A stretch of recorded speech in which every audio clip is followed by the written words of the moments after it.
Hey there, welcome into the College Basketball Bracket Science Podcast, your encyclopedia for the college basketball season. The Final Four is set. We are going to talk about all of these four teams.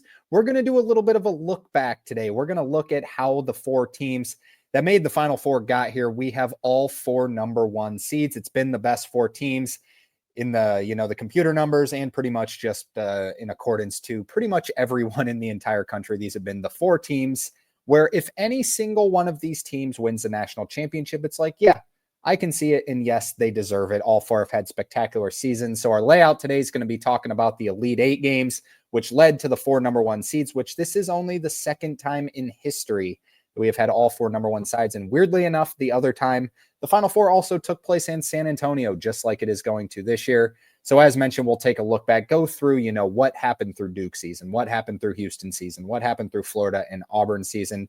We'll talk about all of those. And then, of course, we will do a Final Four preview and label the betting lines that are out right now, some money lines, some spread, the over under.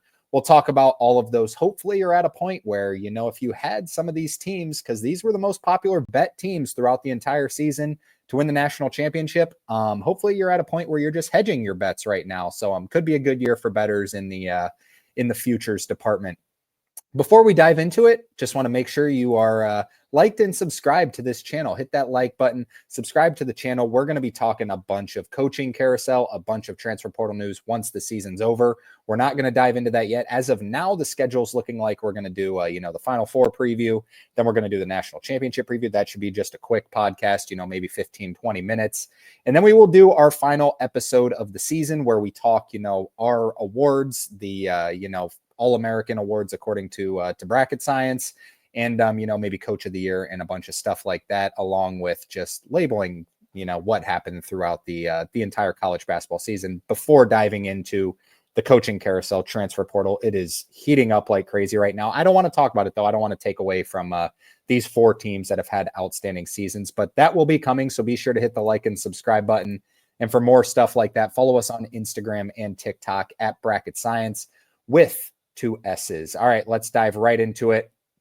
Let's talk Final Four results. So the first team to punch a ticket to the Final Four was Florida, taking down Texas Tech in what might have been the best game of the Elite Eight. I mean, Texas Tech led by 9, 75-66 with 3 minutes left, and then it was a Walter Clayton just takeover sort of game, hit some fadeaway threes. I mean, he is just cold-blooded. Outstanding performance by Walter Clayton Jr. Thomas Hout was awesome as well. He had a tremendous game, really went off in the first half. Walter Clayton struggled a little bit in the first half, but the second half, it was all him. This guy's going to be in the NBA. People are already calling him college's Steph Curry. I think he's going to make a tremendous impact in the NBA. Sad for Texas Tech. They had it in the bag, and then it just, they were the better team for 37 minutes, and then it was all Florida. JT Toppin, tremendous season there as Grant McCasland got him to the Elite Eight. The expectations are going to be high for Texas Tech, as they should be. Great stuff. Great season for them. But Florida punches their ticket to the Final Four. The next one, the late night game, was not as good a game. 1-seeded Duke took down Alabama 85-65. We knew Alabama was due for a little bit of a regression after knocking down 25 threes against BYU. Duke guarded them a bit differently, and Alabama just couldn't find the bucket. Couldn't make anything. Mark Sears struggled. Duke wins 85-65. Kama Malawach was huge. Con Knipple was good. Cooper Flagg was still really good, but not as good as he was in the previous couple games. But Duke, kind of just in cruise control to the Final Four. This was Mark Sears' last game for Alabama. Just wanted to give him a little bit of a shout out, as obviously there's going to be more where they don't wear the Alabama uniform again, but just wanted to say about Mark Sears, really enjoyed covering him in college basketball. Really fun, just really well-spoken individual. I don't think many people dislike Mark Sears. Just seems like a really good guy. Great career. Just made the Elite Eight and made the Final Four last year. So obviously a tremendous career, but his career will come to an end at Alabama. But Cooper Flagg, Kama Malawach, Con Knipple, and Duke move on to the Final Four. Also just want to mention the name Sion James, however you pronounce it. I thought it was Sion. I believe it's Sion though. He is kind of an unspoken hero for this Duke team. Every time he comes in, he makes an impact. He can score the ball when really need be. Cooper Flagg's gotten into foul trouble a little bit as of late, and Sion James has kind of, he seems to be that veteran presence that is really, boosting these freshmen. And I've been really impressed with Sion James. So we don't talk much about Sion James, but wanted to, just mention his name a little bit here. All right, let's move on to the next game, which was also a blowout. This one was on Saturday or Sunday. I know we're recording this a little late. I can't even remember what the dates of the games were, but Tennessee loses to Houston 69-50. So Houston moving on to the Final Four. Kelvin Sampson, great job. We mentioned we thought this was going to be kind of a bloodbath between Tennessee and Houston, just two defensive-oriented teams, but Tennessee just could not score the basketball. I've been worried about Tennessee all year, including in the preseason, where I'm like, they just seem like if Chaz Lanier and Zakai Ziegler struggle to score, they're upset bound. And it never happened. It really never happened until this game. So they made a great run all the way to the Elite Eight, but Houston just shut them down. I mean, it was a blowout from the start. Houston really good. I really respect both of these coaches, Kelvin Sampson and Rick Barnes, great friends. It's just really cool to see Kelvin Sampson. Like when they beat Gonzaga, he just, instead of talking about his program, which, I mean, he is completely obligated to, he can, but just really, really thought out and said some good things about Mark Few, and now did the same thing with Tennessee and Rick Barnes. That's just kind of cool to see. A lot of guys would be so ecstatic to make the Final Four, as I'm sure Kelvin Sampson is, but to take the time and mention Tennessee and obviously when they beat Gonzaga, just pretty cool stuff. Really, I think Kelvin Sampson has gained a lot of fans the past couple years. I know he had some questionable things go on over at Indiana, which would actually technically be legal now, but he moved on to Houston and has rebuilt this program, and just a tremendous job. They're great season for Chaz Lanier. Also wanted to mention Zakai Ziegler. This is his last game. Another one of those guys like Mark Sears, where I will miss having him in college basketball. Tremendous career, tremendous kid. It seems just he tore that ACL, came back so quick, and led them to 2 straight Elite Eights as 2 seeds. I mean, he's had some help, obviously, but he is a key part. 2-time SEC Defensive Player of the Year. Really enjoyed covering him. Really well-spoken as well, just like Mark Sears. So Mark Sears and Zakai Ziegler, kind of sad we won't get to see them play college basketball anymore. Hopefully they get a chance to advance their basketball career. But Houston moves on. Milo Suzan, as shown in this picture, has really started to pop off for Houston and become one of the elite point guards, which we, quite frankly, I didn't think was going to happen. I knew it was a good fit for him at Houston. I just wasn't sure about, how do you replace Jamal Shead? I think a lot of people were in that. And he's not Jamal Shead. Not a lot of people are. Jamal Shead's in the NBA. He was a Big 12 Player of the Year last year. But Milo Suzan has lived up to expectations and even succeeded or surpassed them. He's had a great postseason. He's really starting to come into his own. And he is a key, second option behind LJ Cryer. And, Juwan Roberts is also in there. And Emmanuel Sharp's been playing great as of late. So this Houston team's really good. They'll match up with Duke. We'll talk about that game here in a second. And then the last one was 1-seeded Auburn taking down 2-seeded Michigan State, 70-64. Johni Broome, man, he is starting to come back into form, although he did leave the game partially with an injury for a little bit. He hurt his elbow, went to the locker room, seemed to say, "I'm done," and then proceeded to come back and knock down a huge 3 immediately. The score was 70-64. The game wasn't this close. It was kind of all Auburn. It was a tremendous matchup for Auburn. The more it kind of came down to it, I was like, yeah, it's going to be tough for Michigan State to beat them. But Auburn gets the job done. They move on to the Final Four. Johni Broome, his health is the biggest concern. I think he's going to be fine. He seemed fine in that second half. Not to, I'm sure all injuries are tough, but yeah, an elbow injury seems a little bit more manageable, especially when it's his offhand instead of, having a knee or something. So I think he's going to be just fine. Great season for Tom Izzo and Michigan State. A ton of respect for Tom Izzo, as everyone seems to feel in the college basketball community, because he's awesome. Had a great year. Just a little too much was Auburn. So Auburn moves on to the Final Four. They punched the ticket to be the last number one seed into the Final Four, which sets up the Final Four of all number 1 seeds. Auburn will take on Florida. Duke will take on Houston.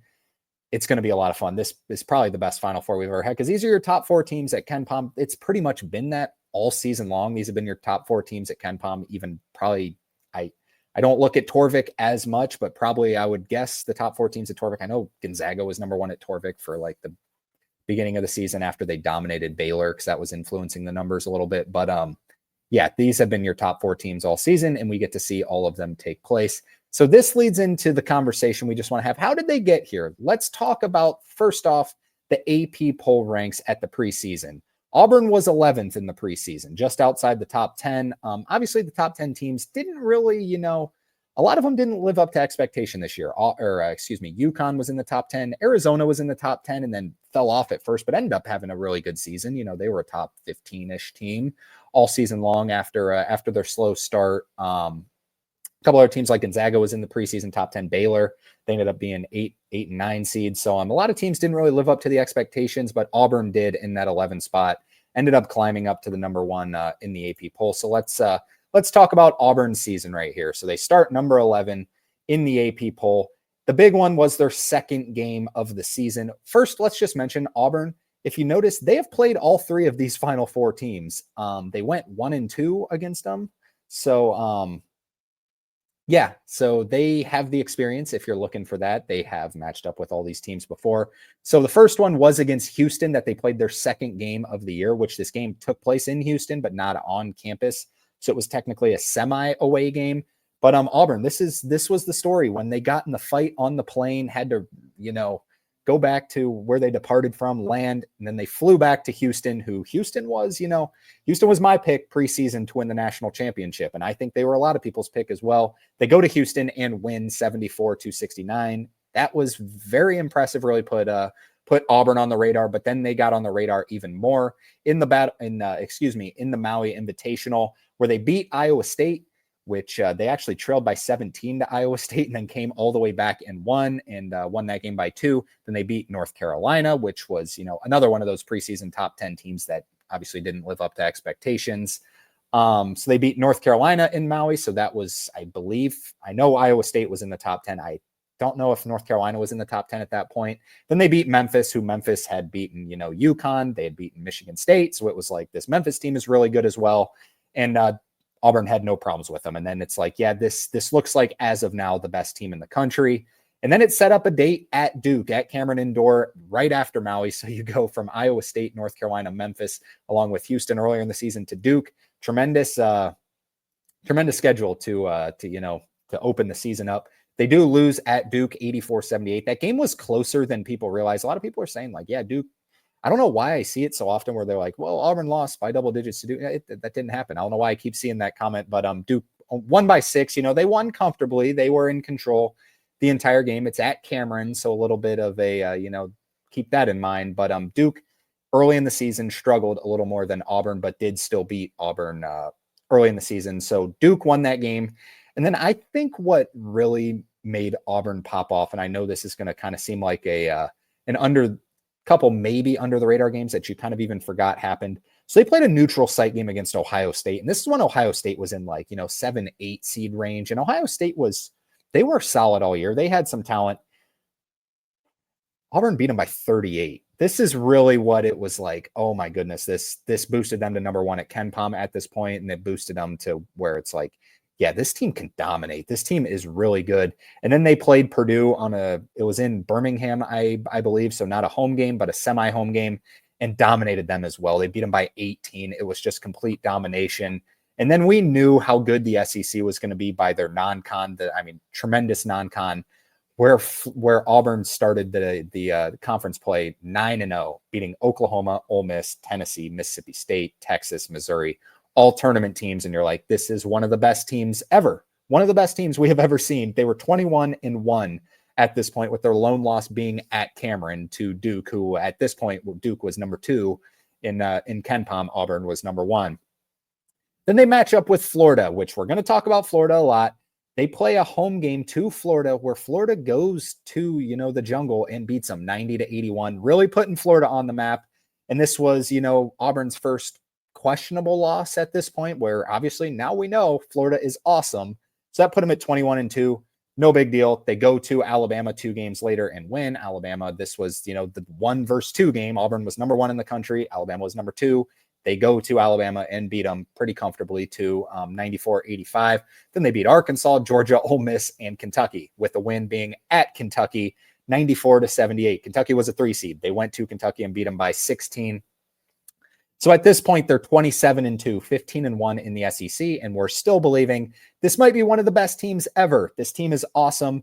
And then it starts to fade a little bit. They lose at Texas A&M 83-72. I guess I should mention, so that game against Kentucky was March 1st, where they were 27-2, 15-1. And this is where everyone is saying they can lose every single game. They can lose their next two. They have 2 regular season games left, and obviously the SEC tournament. They can lose all 3 games and still be the number 1 overall seed in the tournament. They've clinched, literally at this point, they've already clinched the SEC regular season. They can lose every game. They've clinched everything they can already clinch. So they lose at Texas A&M by 11, and then they lose at home to rival Alabama in overtime.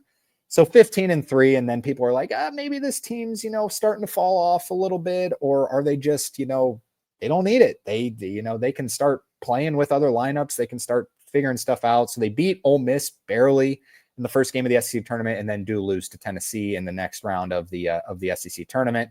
So losing 3 of 4 coming into the NCAA tournament, then we're thinking, all right, they're the number 1 overall seed, but they look like the most vulnerable 1 seed. Then they've pretty much dominated through this path as of now.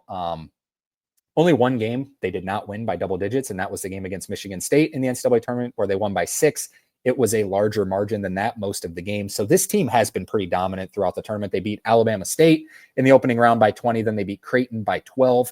Looked a little bit iffy in the Creighton and Michigan game. They trailed at the half to Creighton. They trailed in the second half to Michigan at one point. They'd end up beating Creighton by 12, and then Michigan by 13, and then just beat Michigan State by 6, leading to a date with Florida in the Final Four. So that is the recap on Auburn's season. All right, let's go across to the East region, where Duke ended up being the second overall seed. They were preseason number 7. They had a ton of hype coming in with the freshman class and Cooper Flagg. Yet they started off the season a little sluggish. So they started off with that Cooper Flagg game. It was at home against Maine, but Cooper Flagg from Maine. No problems there as expected. They beat Maine, they beat Army. And then they play Kentucky in the Champions Classic, where everyone, and I mean, including myself, everyone had Duke winning this game. Kentucky beats them 77-72. Remember, the narrative started being built of, is Cooper Flagg a choke because he struggled in 2 of these games down the stretch? We'll talk about the other one here in a second, but the first one was against Kentucky. So they're 2-1. Then they go to Arizona and beat Arizona 69-55. And everyone's like, yeah, this is a really good win. But Arizona ended up starting off 4-5 to start the year. So then everyone's like, yeah, that's got a little bit of an unknown. And then they play preseason number 1 Kansas on a neutral floor in Vegas. Kansas takes them down 75-72, where Cooper Flagg slips and falls again. So people are thinking, yeah, maybe this team isn't all set out to be. They're 4-2 at this point with losses to Kentucky and Kansas. And we're really wondering what this team's really going to be. And then they win 16 games in a row and now have won, let's do the math, 27 of 28. So yeah, they kind of flipped the switch and really started to figure things out, become a cohesive unit. We mentioned they beat Auburn. They won at home against Auburn. And then opening ACC play, they went to Louisville, which we didn't really think much of at the time. And they went to Louisville and beat them by 11. It really wasn't even that close. So they win that game. And we're thinking, all right, maybe Louisville is just not as good as we think. But then Louisville went on a tear as well. So this ended up aging well. And then we're not going to talk that much about the ACC, because pretty much every game it's just avoid disaster against the ACC. But we will mention a few. They won at home against North Carolina by 17. They led by 30 at one point. Then their one loss in ACC play came at Clemson, 77-71. How did Clemson beat Duke? This is so strange to me now looking back at it after watching Clemson against McNeese. Like, Duke is just kind of like McNeese, a lot of athleticism and a lot of speed, but just like times 100. No disrespect to McNeese, it's just this Duke team so talented.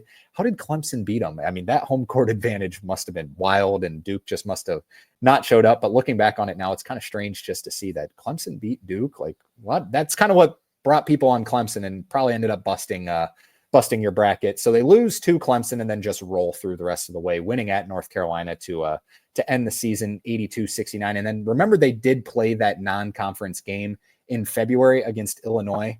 Whew. where they won by 43. That was the game right there where it's like, yep, this is your favorite to win the national championship against Illinois, who ended up being a 6 seed, won a game, beat Xavier in the first round, and they beat them by 43. It's like, oh my goodness, this team is absurd. They flipped the switch right here. So after that Clemson loss, this was their margin of victories. They won by 21 over Cal, won by 36 over Stanford, won by 18 over Virginia, won by 43 over Illinois, won by 37 over Miami, won by 35 over Florida State, won by 33 over Wake Forest, and then won by 13 at North Carolina. Wow. Then in ACC play, we're looking, are they going to be in just kind of cruise control? You know, they lost Cooper Flagg, which was a kind of a scare. They beat Georgia Tech, beat North Carolina, beat Louisville, and then have just rolled through the NCAA tournament, winning every game by double digits, except for that Arizona game where Caleb Love popped off. So their path was Mount St. Mary's, where they won 93-49. They dominated Baylor by 23 in the second round. Then that Arizona game, 100-93. Caleb Love went off, but Duke just too much. I think Arizona would have beat just about anyone in the country, except for probably Duke, who looks like the best team in the country in that game. And then they did beat Alabama by 20, 85-65, setting up a date with Houston. That is Duke's recap on their season. Now, let's go talk about Houston. Let's talk about what made Houston's season unique, because they were the ones who, if you'd have told me after 7 games that they were going to make the Final Four, they would have been the one that I wouldn't have believed it. But here they are. So Houston started preseason number 4. They brought a ton back, even with losing Jamal Shed, but they brought back just about everyone else. They brought in Milos Uzan, as mentioned. So they opened up with Jackson State, who they beat, no surprise. Then you play Auburn in that semi-home game and lose to Auburn. So yeah, you start off the season 1-1, then you play a pretty weak non-conference in general. Outside, they did play in the Players Era Festival. So they beat Louisiana and Hofstra, no big deal. They're 3-1. And then it's the Players Era Festival, where, you know, this is pretty much all of Houston's non-con. Came down to this Players Era Festival, not a lot of other strength outside of that Auburn game. So the first game is against Alabama in the Players Era Festival in Vegas, where Alabama takes them down in overtime, 85-80. So at this point, this puts Houston at 3-2 on the season. Then you kind of get a gift to play Notre Dame in the next game, where Notre Dame they were the worst team in the Players Era Festival this year. And they kind of, you know, they win, but don't win real pretty. They win 65-54 against Notre Dame, who ended up being a not very good basketball team this year. So you're 4-2, and then you play San Diego State, who ended up being in the play-in game, got beat by 1,000,000 by North Carolina in the play-in game, and they lost. They lost in overtime, 73-70. So they're 4-3 to start the year. With every good team you've played, you've lost to. Every tournament team you have lost to, and then you don't have room to make it up in the rest of the non-conference. You played Butler, who didn't end up being any good. You played Toledo, Troy made the tournament, I guess, and Texas A&M, Corpus Christi, the rest of the non-con. So you're 8-3 in the non-con with 0 quad 1 wins. How about that? 0 quad 1 wins going into Big 12 play, where they essentially flipped the switch. Let's go through their Big 12 play. You beat BYU, who made the Sweet 16. May I remind you, by 31 to open Big 12 play. You go on to beat, we're not going to mention all of these, but just a few notable ones. They beat Utah 70-36 on January 22nd, which is kind of what started opening people's eyes, where it's like 36 points. Like, all right, maybe this team is really starting to figure out. And they proceed to only lose 1 game. So the game I also do want to note, so you beat Utah 70-36. And the game after that was at Kansas, that game where they were down 6 with like 13 seconds left in it was either in regulation or overtime. And Kansas kind of just threw it away. And Houston comes back and wins that game in double overtime. And then the switch was flipped. You beat Kansas, you beat West Virginia, who should have been in the tournament, let's be honest. Then they did lose the game at home to Texas Tech in overtime. Texas Tech was obviously really good. They almost just beat Florida to get to the Final Four. They made the Elite Eight, great season. And then after that Texas Tech game, it was just straight domination, winning their next, 13, now 16 games. So 13 in the regular season plus Big 12 tournament, now 16 or 17. Simple math. Yeah, 17, including the NCAA tournament. So they're on a 17-game winning streak right now, beating Baylor badly, beating Arizona, beating Iowa State, beating Cincinnati, beating Kansas, beating Baylor, beating Texas Tech at Texas Tech, And then in the Big 12 tournament, beating Colorado, BYU, and Arizona. They've been dominant, and then they have also been pretty dominant. They've had the toughest path. I don't think this is even up for debate anymore. They've had the toughest path to the Final Four, and they've taken care of business. They started with SIUE, no surprise there, take them down. Then you got to play a top 10 KenPom team in Gonzaga in the second round, where they did take them down 81-76. It was a little bit of a bigger margin than that, but Gonzaga fought back. And then you got to play Purdue in Indianapolis, a Purdue team that came in playing really good basketball. They just had dominated McNeese.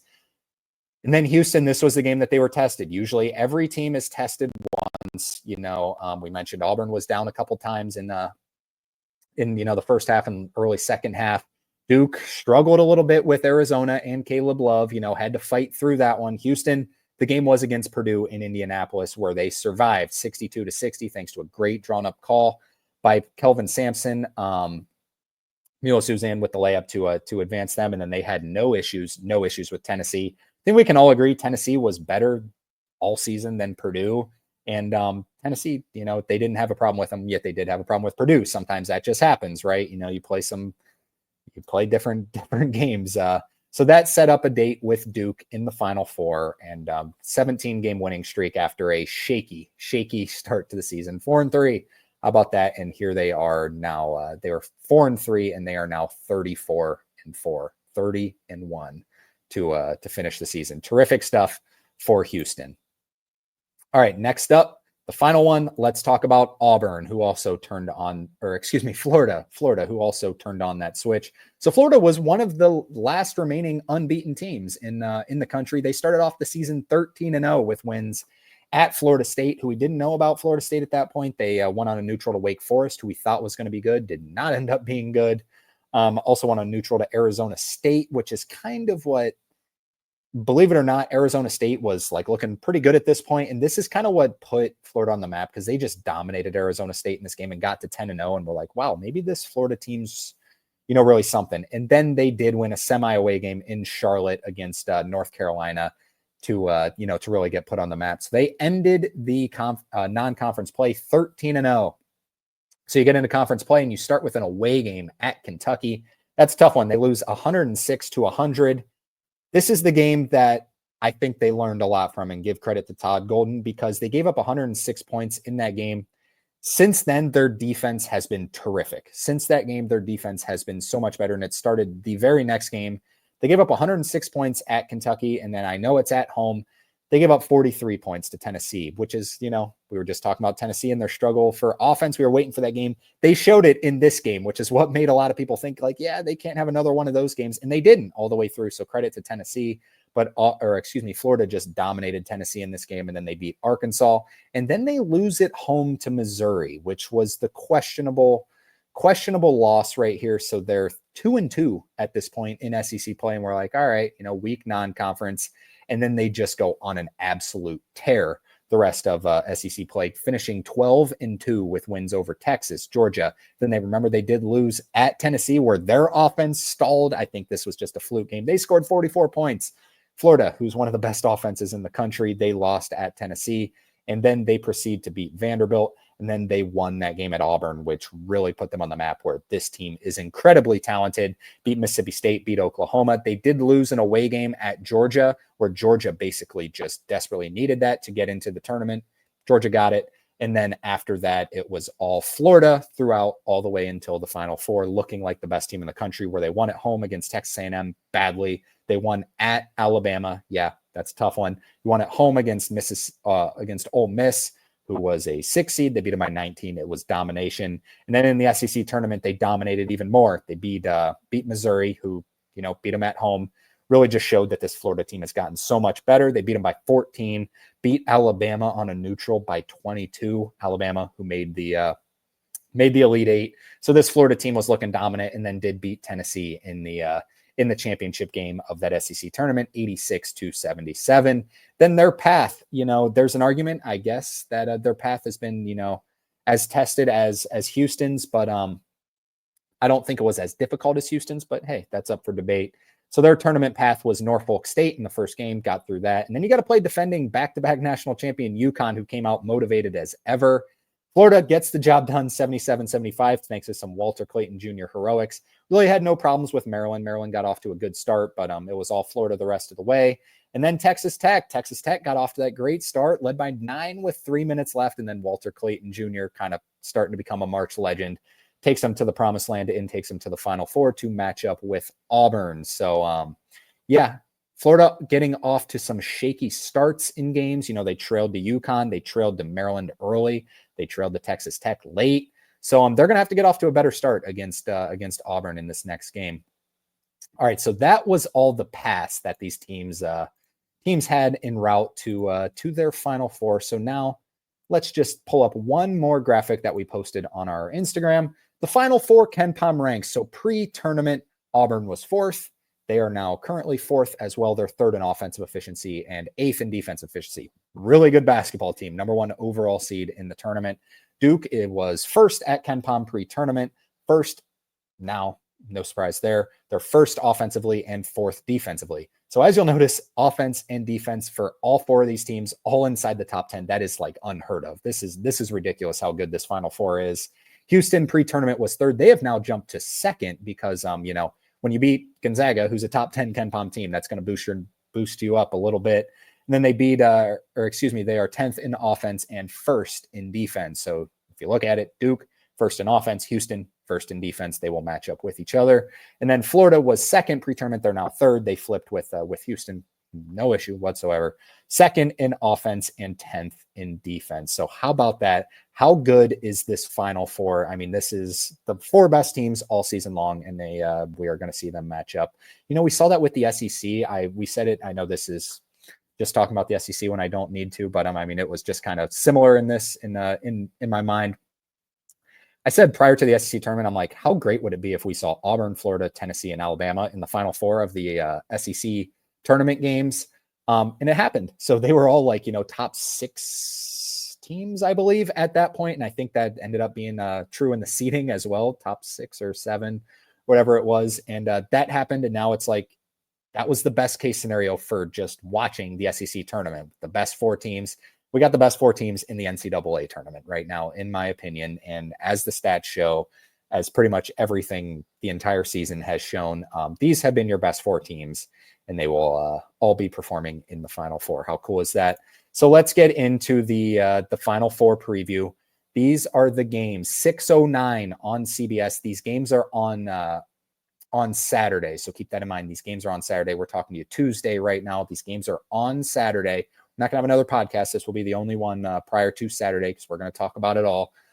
Florida and Auburn is your first game in the clash of the SEC. Auburn wins the SEC regular season. Florida wins the SEC tournament. Florida has been tested, as we mentioned early. Auburn has kind of also been tested. 2 teams that have been slow starting this tournament.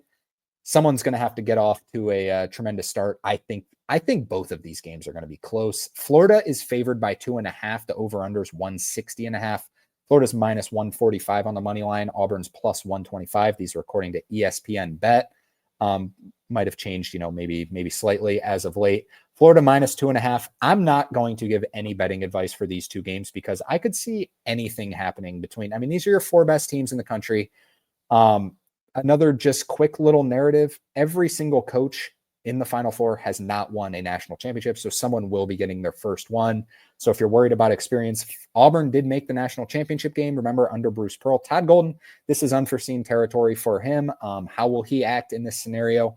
I don't know, because I've thought Auburn was the best team all season long, and they were. They were the number 1 overall seed. I know Duke was better in some of the computers at the end of the season, but Auburn was just so dominant, picked up so many quad 1 wins.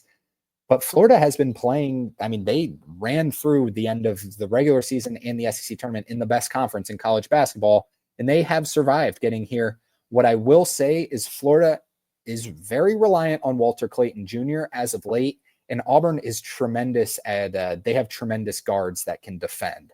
So, you're going to throw probably Denver Jones on Walter Clayton Jr., as I would expect. But Walter Clayton Jr. just makes, he's like Steph Curry. He can just throw it up, fade away off 1 foot. And every time he shoots it, you think it's going to go in, contested or not. So it's a lot of it is going to come down whether he's making those contested threes, in my opinion. I'm sure Bruce Pearl is going to have his guys wired and wound up.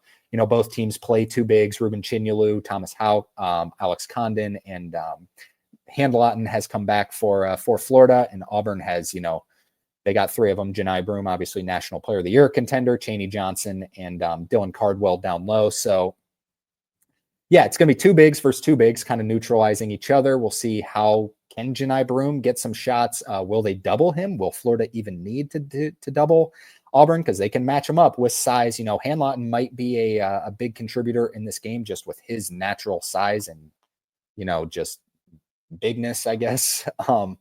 Yeah, it's going to be a tremendous matchup. I don't have a lean either way. I'm just looking forward to watching this one. Then the late night one is 8:49 on CBS, Houston and Duke. The over-under in this one, a little bit different, 136.5, number one defense in Houston, number one offense in Duke. Duke is favored by 5.5 in this game, and they are minus 240 on the money line, while Houston is plus 200. This line seems fair to me. If I had to pick, I would pick Duke to win the game just because Duke looks so incredible. In Houston, the thing is, Houston can frustrate Duke. And I do think there's a little bit of an experience edge here with Kelvin Sampson and with Jon Scheyer. Jon Scheyer's never been in the Final Four. Houston has, been just dominating to the Sweet 16 at least every year. He's got a lot of tournament experience, does Kelvin Sampson. The thing about Duke is they show no signs of nerves ever. They never seem nervous. Cooper Flagg just has that ability about him.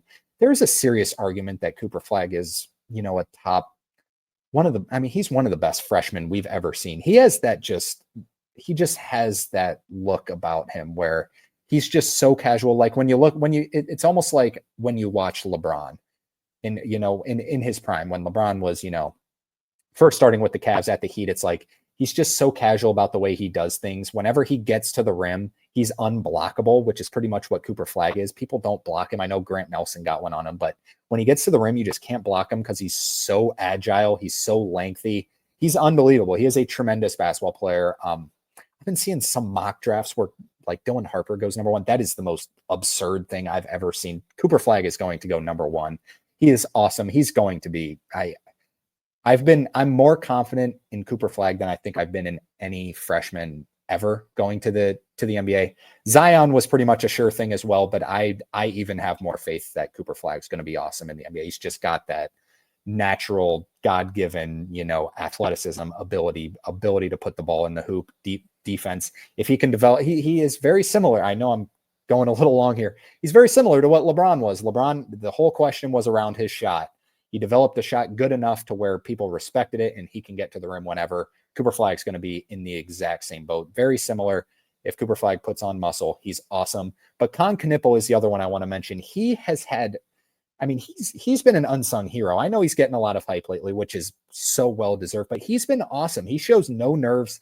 He'll take that first contested three and he'll knock it down. He gets to the rim.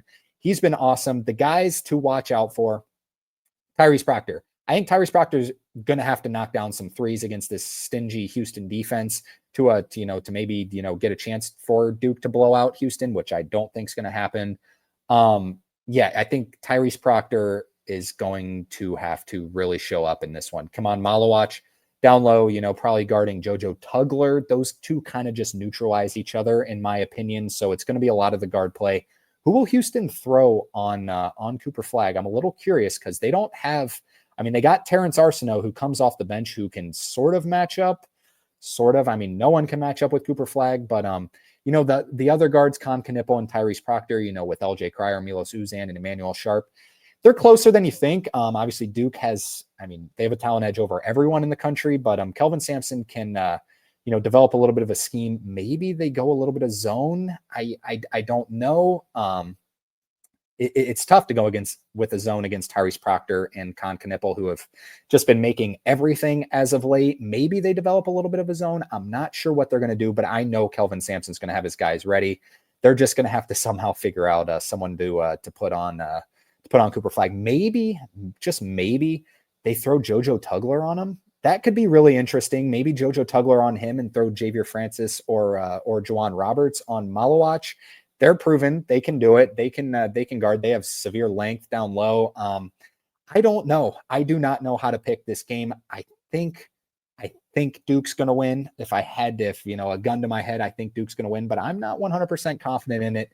Houston has the ability and they have the coaching to really do damage here. Another thing I am worried about, which with Houston, which we saw with Alabama, Alabama makes a living behind the three from the 3-point line, as we saw against BYU. Duke developed the scheme to guard that and really shut it down from behind the arc. Houston is the best 3-point shooting team in the country in terms of percentage. So Duke is going to have to guard that as well. So if they shut that down like they did Alabama, we might be looking at a Duke team in the national championship. They're the favorite to win the national championship right now, as they should be. They've looked the best. But Houston going to have to make some threes. Milos Uzan going to have to knock down shots. LJ Cryer cannot have a 3 of 12 shooting night. He's going to have to probably put up 18 points for Houston to have a chance in this game, but it is going to be loads of fun. Emmanuel Sharp can knock it down from deep, real deep. So they're going to have to make shots. So this is like, it's one of those, both games where it's like, you can't bet against either any team, because the teams are all so good. It's a lot of fun. I'm not going to bet it. I'm just going to enjoy it. Luckily enough, got some future bets for Auburn and Houston preseason, and I got Auburn early once they were dominating. So just going to hedge it a little bit with Duke and Florida and just be guaranteed to make money. So hopefully some people are in the same boat. Maybe if you have Auburn, you bet Florida in the game, and then you see what's going on, later, just for some guaranteed money. So it's going to be a lot of fun. I'm more excited for this Final Four than I've ever been. I know a lot of people are saying this has been the most boring tournament. I don't agree with that. I think it's still been fun. I do wish there were more double-digit seeds in the early rounds, but once you get to the Elite Eight, Final Four, I want to see the best teams in the country, the teams that deserve to be there. No disrespect to NC State, because that story was awesome last year. There was no chance NC State was going to beat Purdue and go to the national championship game. In fact, there was no chance NC State was going to beat Houston if Jamal Shead didn't get hurt. So no disrespect to that, but I want to see games where you have no clue. It's just going to be an enjoyable watch. Well-coached teams, just teams that have proven it all year long that they're the best teams in the country. So I'm really excited for this. It's going to be fun. We're going to have, as mentioned, a new national champion winning coach. All of them have not done it. I'm curious to know what everyone thinks about these games, because like I said, I don't have any betting advice in this one. Just going to watch it, and hopefully you can hedge it. So let me know who you think your championship game is going to be. Been seeing a lot of comments where people are saying everything's kind of pointing towards Florida and Duke. I think I agree. I think Florida's going to win, and I think Duke's going to win. However, I'm not confident in either game. Gun to my head, that's who I would pick, and I would pick Duke winning the national championship. Right now, they just look awesome, but they do lack experience. I see the point on that. Any one of these teams, if you pick them, it's not a bad pick. All teams are awesome. So let me know who you're picking in the championship game and who's winning your national championship. That's going to do it for the show today. Thanks to everyone for sticking with us on this little look back on these Final Four seasons. Before we get out of here, be sure to hit that like and subscribe button. As mentioned, we're going to be getting into a lot of off-season stuff once the tournament's over. We'll be talking about transfer portal, coaching carousel. So hit that like and subscribe button, and then turn on those post notifications. And be sure to follow us on Instagram and TikTok at Bracket Science with 2 S's. We're also in the process of making remaking our website, where we're going to, do transfer rankings and stuff and label, all the important guys to know, quite frankly, because I'm not going to do, 1,000 or whatever, how many people are in the transfer portal, but some of the, big names where you're like, oh, wow, I didn't know he was there. So we'll talk about all of that. If you're ever just scrolling and bored and want to check that out, that'll be a lot of fun. So thanks for everyone for tuning in here. We'll talk to you again after the Final Four, where we'll talk about, the Final Four games and preview the national championship. It'll be quick. Won't be a long podcast. So everyone take care. Enjoy these awesome games. Follow on Instagram. Hit that subscribe button. See you later.